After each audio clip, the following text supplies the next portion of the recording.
ಪಾಕಿಸ್ತಾನ ಖಾಲಿ ಖಾಲಿ ಒಂದೇ ವರ್ಷದಲ್ಲಿ ದೇಶ ಬಿಟ್ಟರು 7.6 ಲಕ್ಷ ಜನ. ಇದು ವಲಸೆಯಲ್ಲ, ದೇಶವನ್ನೇ ತೊರೆಯುತ್ತಿರುವ ಸುನಾಮಿ. ನಮಸ್ಕಾರ ವೀಕ್ಷಕರೇ, ಒಂದು ದೇಶದ ಪ್ರಗತಿ ಅಂತಂದ್ರೆ ಏನು?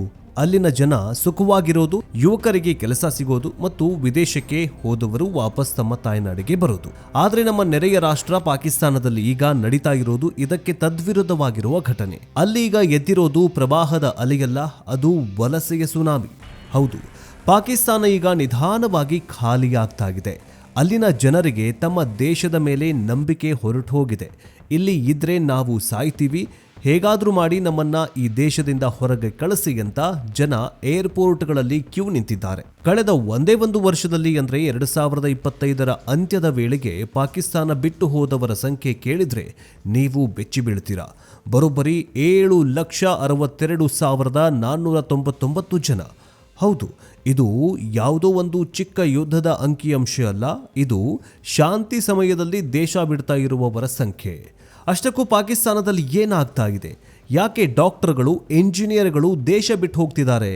ವಿದೇಶಿ ಹೂಡಿಕೆ ಪಾತಾಳಕ್ಕೆ ಕುಸಿದಿರೋದಕ್ಕೂ ಈ ವಲಸೆಗೂ ಏನು ಸಂಬಂಧ? ಬನ್ನಿ ಇವತ್ತಿನ ಈ ಡೀಟೇಲ್ಡ್ ವಿಡಿಯೋದಲ್ಲಿ ಪಾಕಿಸ್ತಾನದ ಮಾಸ್ ಮೈಗ್ರೇಷನ್ ಅಥವಾ ಸಾಮೂಹಿಕ ಪಲಾಯನದ ಕರಾಳ ಸತ್ಯವನ್ನ ಎಳೆಯಾಗಿ ಬಿಚ್ಚಿಡ್ತೀವಿ.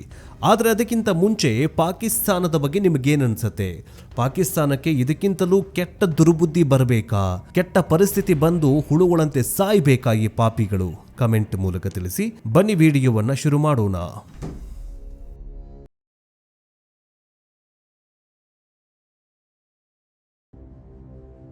ನಿಮಗೆ ಆಶ್ಚರ್ಯವಾಗುವುದು, ಡಿಸೆಂಬರ್ 2025ರ ಅಂಕಿಅಂಶ ನೋಡಿದರೆ ವರ್ಷದ ಕೊನೆಯಲ್ಲಿ ಸಾಮಾನ್ಯವಾಗಿ ಜನ ರಜೆಗೆ ಮನೆಗೆ ಬರ್ತಾರೆ.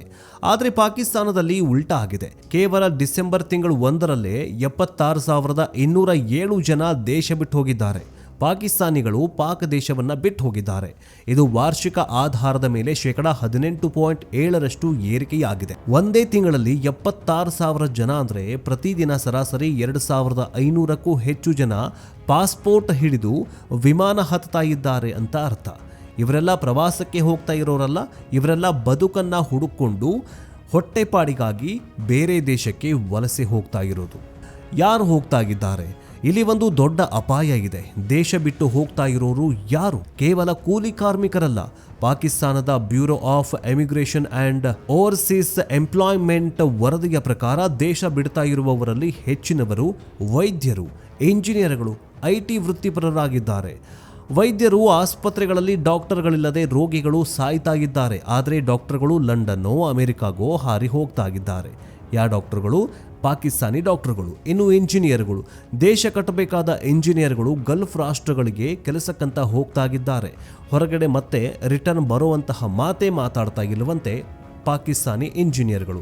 ಇನ್ನು IT ಪ್ರೊಫೆಷನಲ್ಸ್ ಅಂದರೆ IT ವೃತ್ತಿಪರರು, IT ಸಾಫ್ಟ್ವೇರ್ಸ್ ಅಂದರೆ ಸಾಫ್ಟ್ವೇರ್ ಡೆವಲಪರ್ಗಳು, ಸಾಫ್ಟ್ವೇರ್ ಇಂಜಿನಿಯರ್ಸ್ಗಳು, ಟೆಕ್ಕಿಗಳು ಪಾಕಿಸ್ತಾನದಲ್ಲಿ ಭವಿಷ್ಯ ಇಲ್ಲ. ಪಾಕಿಸ್ತಾನ ಅಧಂಪತನವಾಗತ್ತೆ.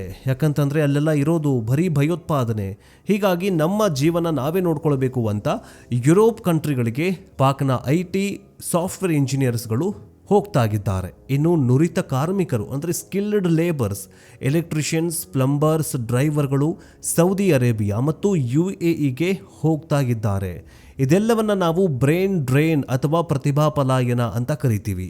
ಒಂದು ದೇಶದ ಅತ್ಯಂತ ಬುದ್ಧಿವಂತರು, ಶಕ್ತಿವಂತರು ದೇಶ ಬಿಟ್ಟು ಹೋದ್ರೆ ಆ ದೇಶವನ್ನ ಉಳಿಸೋರು ಯಾರು? ಪಾಕಿಸ್ತಾನ ಈಗ ಕೇವಲ ವೃದ್ಧರು ಮತ್ತು ಬಡವರ ದೇಶವಾಗಿ ಉಳಿಯುವ ಹಂತಕ್ಕೆ ತಲುಪಿದೆ. ಇವರೆಲ್ಲ ಬಿಟ್ಟು ಹೋದ್ರು ಅಂತಂದ್ರೆ ಅಲ್ಲಿ ಯಾರು ಇರ್ತಾರೆ? ಭಯೋತ್ಪಾದಕರು ಇರ್ತಾರಲ್ಲ, ಉಗ್ರರು ಇರ್ತಾರಲ್ಲ, ರಕ್ತಪಾತ ಮಾಡೋದಕ್ಕೆ. ಮತ್ತಿನ್ನೇನು ಬೇಕು ಪಾಕಿಸ್ತಾನಕ್ಕೆ? ಸೊ ಹೀಗೆ ಟ್ರೋಲ್ಗಳಾಗ್ತಾ ಇದ್ದಾವೆ. ಇನ್ನು ಜನ ಯಾಕೆ ತಮ್ಮ ಸ್ವಂತ ಊರು, ಮನೆ, ತಂದೆ ತಾಯಿಯನ್ನು ಬಿಟ್ಟು ಹೋಗ್ತಾ ಇದ್ದಾರೆ? ಇದಕ್ಕೆ ಒಂದೇ ಒಂದು ಉತ್ತರ: ಹಣದುಬ್ಬರ ಮತ್ತು ನಿರುದ್ಯೋಗ. ಆಕಾಶ ಮುಟ್ಟಿದ ಬೆಲೆಗಳು. ಪಾಕಿಸ್ತಾನದಲ್ಲಿ ಇವತ್ತು 1 ಲೀಟರ್ ಹಾಲಿನ ಬೆಲೆ 200ರಿಂದ 300 ರೂಪಾಯಿ ದಾಟಿದೆ. ಗೋಧಿ ಹಿಟ್ಟಿಗಾಗಿ ಜನ ಲಾರಿಗಳ ಹಿಂದೆ ಓಡ್ತಾ ಇದ್ದಾರೆ. ಪೆಟ್ರೋಲ್ ಬೆಲೆ ಜನಸಾಮಾನ್ಯರ ಕೈಗೆ ಇಟುಕದಂತಾಗಿದೆ. ಕರೆಂಟ್ ಬಿಲ್ ಕಟ್ಟಲಾರದೆ ಜನ ಆತ್ಮಹತ್ಯೆ ಮಾಡಿಕೊಳ್ತಿದ್ದಾರೆ. ಟೊಮ್ಯಾಟೊ, ತರಕಾರಿ, ಬೇಳೆಕಾಳು, ಊಟಕ್ಕೆ ಇವೆಲ್ಲದರ ಬೆಲೆ ಏರಿಕೆಯಾಗಿದೆ. ಹೀಗಾಗಿ ಒಂದು ಹೊತ್ತು ಊಟ ಮಾಡೋದಕ್ಕೆ ಪರದಾಡುವ ಪರಿಸ್ಥಿತಿ ಪಾಕಿಸ್ತಾನದಲ್ಲಿ ನಿರ್ಮಾಣವಾಗಿದೆ. ಇನ್ನು ಉದ್ಯೋಗ ಇಲ್ಲ.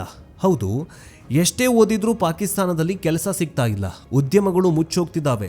ದೊಡ್ಡ ದೊಡ್ಡ ಫ್ಯಾಕ್ಟ್ರಿಗಳು, ವಿದೇಶಿ ಕಂಪನಿಗಳು ಪಾಕಿಸ್ತಾನಕ್ಕೆ ಬರೋದಕ್ಕೆ ಭಯ ಪಡ್ತಾ ಇದ್ದಾರೆ. ಯಾಕಂತಂದರೆ ಯಾವಾಗ ಏನಾಗತ್ತೆ ಅಂತ ಗೊತ್ತಿಲ್ಲ. ಯಾವಾಗ ಈ ಭಯೋತ್ಪಾದಕರು, ಉಗ್ರರು ಇದಾರಲ್ಲ, ಕೆಲವೊಂದಿಷ್ಟು ಲಷ್ಕರ್ ಎ ತೊಯ್ಬಾ, ಜಮಾತ್ ಎ ಇಸ್ಲಾಮಿಕ್ ಇನ್ನಂತಹ ನಾಯಿಗಳನ್ನು ಸಾಕೊಂಡು ಪಾಕಿಸ್ತಾನದ ಪ್ರಧಾನಿ ಶಹಬಾಜ್ ಶರೀಫು ಮತ್ತು ಆ ಮುನೀರು ಇವರೆಲ್ಲ ಇಂಥವ್ರನ್ನೆಲ್ಲ ಬೆಳೆಸ್ತಿದ್ದಾರೆ. IT ಉದ್ಯೋಗಿಗಳನ್ನು, ಇಂಜಿನಿಯರ್ಗಳನ್ನು, ಡಾಕ್ಟರ್ಗಳು ಇವರೆಲ್ಲ ದೇಶ ಬಿಟ್ಟು ಹೋಗೋ ಹಾಗೆ ಮಾಡ್ತಾಗಿದ್ದಾರೆ.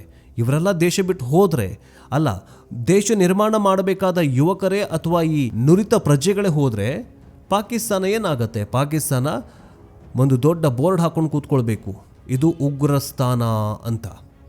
ಇನ್ನು ರಾಜಕೀಯ ಅಸ್ಥಿರತೆ, ದಿನಕ್ಕೊಂದು ಸರ್ಕಾರ, ಸೇನೆಯ ದಬ್ಬಾಳಿಕೆ ಮತ್ತು ಉಗ್ರರ ಕಾಟ ಜಾಸ್ತಿ ಆಗಿದೆ. ನಮ್ಮ ಮಕ್ಕಳು ಇಲ್ಲಿ ಇದ್ದರೆ ಸುರಕ್ಷಿತವಾಗಿರೋದಿಲ್ಲ ಅನ್ನೋ ಭಯ ಪೋಷಕರನ್ನು ಕಾಡ್ತಾಗಿದೆ. ಇನ್ನು ರೂಪಾಯಿ ಮೌಲ್ಯ ಕುಸಿತವಾಗಿದೆ. ಪಾಕಿಸ್ತಾನಿ ರೂಪಾಯಿ ಡಾಲರ್ ಎದುರು ಕಸದ ಬೆಲೆಗೆ ಇಳಿದಿದೆ. ವಿದೇಶದಲ್ಲಿ ದುಡಿದು ಡಾಲರ್ನಲ್ಲಿ ಹಣ ಕಳಿಸಿದ್ರೆ ಮಾತ್ರ ಕುಟುಂಬ ಬದುಕೋದಕ್ಕೆ ಸಾಧ್ಯ ಅನ್ನೋ ಪರಿಸ್ಥಿತಿಗೆ ಬಂದುಬಿಟ್ಟಿದೆ. ಇನ್ನು ವಿದೇಶಿ ಹೂಡಿಕೆಯೂ ಕೂಡ ಕುಸಿತವಾಗಿದೆ. ಇಲ್ಲೊಂದು ವಿಚಿತ್ರ ಆರ್ಥಿಕ ಲೆಕ್ಕಾಚಾರ ಇದೆ. ಪಾಕಿಸ್ತಾನದ ಆರ್ಥಿಕತೆಯನ್ನು ಈಗ ಉಳಿಸೋದು ಅಲ್ಲಿನ ಸರ್ಕಾರ ಅಲ್ಲ, ಬದಲಿಗೆ ದೇಶ ಬಿಟ್ಟು ಹೋದ ವಲಸಿಗರು. ಹೇಗಂತೀರಾ? ಪಾಕಿಸ್ತಾನಕ್ಕೆ ಬರಬೇಕಿದ್ದ ವಿದೇಶಿ ನೇರ ಹೂಡಿಕೆ ಅಂದರೆ ಫಾರಿನ್ ಡೈರೆಕ್ಟ್ ಇನ್ವೆಸ್ಟ್ಮೆಂಟ್ ಪಾತಾಳಕ್ಕೆ ಕುಸಿದಿದೆ. ಯಾವ ದೇಶವೂ ಪಾಕಿಸ್ತಾನದಲ್ಲಿ ಫ್ಯಾಕ್ಟ್ರಿ ಓಪನ್ ಮಾಡೋದಕ್ಕೆ ರೆಡಿನೇ ಇಲ್ಲ. ರಫ್ತು ಕೂಡ ಕಡಿಮೆಯಾಗಿದೆ. ಹೀಗಿರುವಾಗ ದೇಶಕ್ಕೆ ಡಾಲರ್ ಎಲ್ಲಿಂದ ಬರೋದು?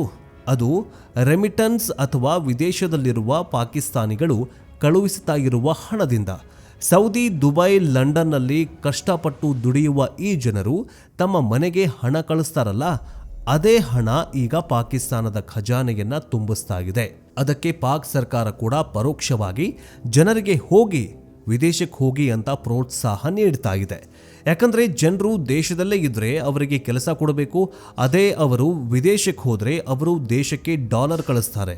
ಇದು ಅಲ್ಪಾವಧಿಗೆ ಲಾಭ ಅಂತ ಅನ್ನಿಸಬಹುದು, ಆದರೆ ದೀರ್ಘಾವಧಿಯಲ್ಲಿ ಇದು ದೇಶದ ಬೆನ್ನೆಲುಬನ್ನೇ ಮುರಿದು ಹಾಕತ್ತೆ. ಎಲ್ಲರಿಗೂ ವೀಸಾ ಸಿಗ್ತಾ ಇಲ್ಲ, ಎಲ್ರಿಗೂ ಪಾಸ್ಪೋರ್ಟ್ ಸಿಗಲ್ಲ, ಆದರೂ ಜನ ಹೋಗ್ತಾ ಇರೋದಾದರೂ ಹೇಗೆ? ಅದೇ ಕುಖ್ಯಾತ ಡಂಕಿ ರೂಟ್ ಮೂಲಕ ಕಾನೂನು ಬಾಹಿರವಾಗಿ ಪ್ರಾಣವನ್ನೇ ಪಣಕ್ಕಿಟ್ಟು ಕಾಡು ಮೇಡು ಒಲಿದು ಕಂಟೈನರ್ಗಳಲ್ಲಿ ಕುರಿಗಳಂತೆ ತುಂಬಿಕೊಂಡು ಯುರೋಪ್ಗೆ ಹೋಗುವ ಪಾಕಿಸ್ತಾನಿ ಯುವಕರ ಸಂಖ್ಯೆ ಹೆಚ್ಚಾಗಿದೆ. ಗ್ರೀಸ್ನಲ್ಲಿ ದೋಣಿ ಮುಳುಗಿ 100 ಪಾಕಿಸ್ತಾನಿಗಳು ಸತ್ತಿರುವ ಸುದ್ದಿಯೂ ಕೂಡ ನೆನಪಿಸಿರಬಹುದು. ಇಷ್ಟೆಲ್ಲ ರಿಸ್ಕ್ ಇದ್ರೂ ಪಾಕಿಸ್ತಾನದಲ್ಲಿ ಹಸಿವಿನಿಂದ ಸಾಯೋದಕ್ಕಿಂತ ಯುರೋಪ್ಗೆ ಹೋಗಿ ಸಾಯೋದು ಲೇಸು ಅನ್ನೋ ಪರಿಸ್ಥಿತಿಗೆ ಅಲ್ಲಿನ ಯುವಕರು ಬಂದಿದ್ದಾರೆ. ಇದು ಅಲ್ಲಿನ ಸರ್ಕಾರದ ವೈಫಲ್ಯಕ್ಕೆ ಹಿಡಿದ ಕನ್ನಡಿಯಾಗಿದೆ. ಇನ್ನು ಮುಂದೇನು?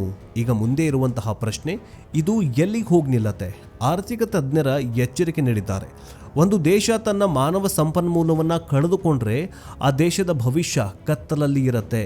ಇಂದು 7 ಲಕ್ಷ ಜನ ಹೋಗ್ತಿದ್ದಾರೆ, ನಾಳೆ 10 ಲಕ್ಷ ಜನ ಹೋಗ್ತಾರೆ. ಹೀಗೆ ಎಲ್ಲರೂ ಹೋದರೆ ಪಾಕಿಸ್ತಾನದಲ್ಲಿ ಉಳಿಯೋರು ಯಾರು? ಅಲ್ಲಿ ಉದ್ಯಮ ನಡೆಸೋದು ಹೇಗೆ? ಟ್ಯಾಕ್ಸ್ ಕಟ್ಟೋರು ಯಾರು? 2026ರಲ್ಲಿ ಪಾಕಿಸ್ತಾನದ ಪರಿಸ್ಥಿತಿ ಇನ್ನೂ ಭೀಕರವಾಗಿರಲಿದೆ ಅಂತ ವರದಿಗಳು ಹೇಳುತ್ತಾಗಿದ್ದಾವೆ. IMF ಸಾಲದ ಮೇಲೆ ಬದುಕ್ತಾ ಇರೋ ದೇಶ ಈಗ ತನ್ನ ಮಕ್ಕಳನ್ನೇ ವಿದೇಶಕ್ಕೆ ಅಡವಿಡ್ತಾಗಿದೆ. ವೀಕ್ಷಕರೇ, ಅಂತಿಮವಾಗಿ ಹೇಳೋದಾದರೆ ಪಾಕಿಸ್ತಾನದ ಈ ದುಸ್ಥಿತಿ ನಮಗೆ ಒಂದು ಪಾಠ. ರಾಜಕೀಯ ಅಸ್ಥಿರತೆ, ಭಯೋತ್ಪಾದನೆ ಮತ್ತು ತಪ್ಪು ಆರ್ಥಿಕ ನೀತಿಗಳು ಒಂದು ದೇಶವನ್ನು ಹೇಗೆ ಹಾಳು ಮಾಡುತ್ತವೆ ಎನ್ನುವುದಕ್ಕೆ ಪಾಕಿಸ್ತಾನವೇ ಸಾಕ್ಷಿ. ಒಂದು ಕಾಲದಲ್ಲಿ ಸಮೃದ್ಧವಾಗಿದ್ದ ನಾಡು ಇವತ್ತು ತನ್ನ ಜನರಿಂದಲೇ ತಿರಸ್ಕರಿಸಲ್ಪಡ್ತಾ ಇದೆ. 7.6 ಲಕ್ಷ ಜನ ದೇಶ ಬಿಟ್ಟು ಹೋಗ್ತಾ ಇದ್ದಾರಂದರೆ ಅದು ಕೇವಲ ಅಂಕಿಅಂಶ ಅಲ್ಲ, ಅದು 7.6 ಲಕ್ಷ ಕುಟುಂಬಗಳ ಕಣ್ಣೀರಿನ ಕತೆ. ವೀಕ್ಷಕರೇ, ನಿಮಗೇನು ಅನಿಸುತ್ತೆ? ಪಾಕಿಸ್ತಾನದ ಜನ ದೇಶ ಬಿಟ್ಟು ಹೋಗ್ತಾ ಇರೋದು ಸರಿನಾ?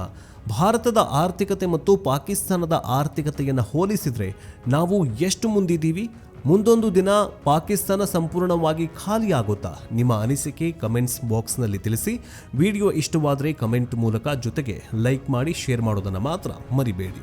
ಜಗತ್ತಿನ ಇಂಚಿಂಚು ಮಾಹಿತಿಗಾಗಿ ನಮ್ಮ ಯೂಟ್ಯೂಬ್ ಚಾನಲ್ನ ಬೇಗ ಸಬ್ಸ್ಕ್ರೈಬ್ ಮಾಡ್ಕೊಳ್ಳಿ. ಮುಂದಿನ ಅಪ್ಡೇಟ್ನೊಂದಿಗೆ ಬೇಗ ವಾಪಸ್ ಬರ್ತೀವಿ. ಜೈ ಹಿಂದ್, ಜೈ ಕರ್ನಾಟಕ, ವಂದೇ ಮಾತರಂ.